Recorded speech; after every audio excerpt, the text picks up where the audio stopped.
নির্বাচনে ধানের শীষের পক্ষে ঐক্যবদ্ধভাবে আপনাদের জনসমর্থন আদায় করা এবং জনগণের রায় আদায় করার কাজে সর্বাত্মকভাবে আপনাদের নিবেদিত হতে হবে।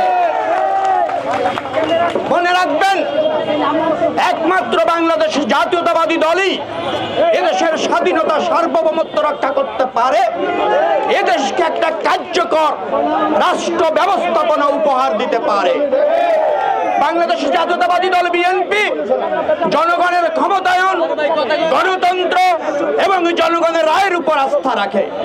আপনারা এই অঞ্চলের সন্তান, আপনারা প্রত্যেক শ্রেণী পেশার মানুষের কাছে গিয়ে ধানের শীষের পক্ষে ভোট চাইবেন।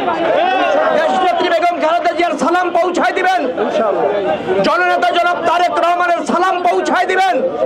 সবাইকে স্বতঃস্ফূর্তভাবে ঐক্যবদ্ধভাবে আগামী জাতীয় সংসদ নির্বাচনে কেন্দ্রে গিয়ে ধানের শীষের পক্ষে রায় দেওয়ার ক্ষেত্রে উৎসাহিত করবেন, সমর্থন আদায় করবেন।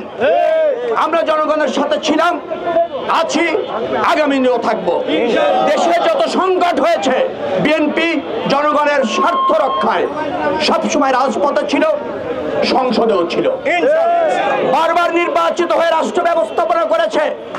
এদেশের টেকসই উন্নয়ন, এদেশের স্বনির্ভরতা, এদেশের গণতন্ত্র, এদেশের সংসদীয় পদ্ধতির সরকার, এদেশের তত্ত্বাবধায়ক সরকার, যত ধরনের সাংবিধানিক এবং মৌলিক অধিকার মানুষের প্রয়োজন হয়েছে বিএনপির হাত ধরেই তা প্রতিষ্ঠিত হয়েছে। অতএব জনগণের বিএনপির প্রতি আস্থা আছে। আপনারা জনগণের কাছে গিয়ে দেশনেত্রী বেগম খালেদা জিয়ার সালাম পৌঁছায় দেবেন, তারেক রহমানের সালাম পৌঁছায় দেবেন, আমি আপনাদের ভাই বন্ধু আমার সালাম পৌঁছায় দেবেন। বলবেন যে এই দেশ বিএনপি আপনাদের রায়ের ভিত্তিতে পরিচালনা করতে চায়, আপনাদের সকল সমস্যার সমাধান করতে চায়।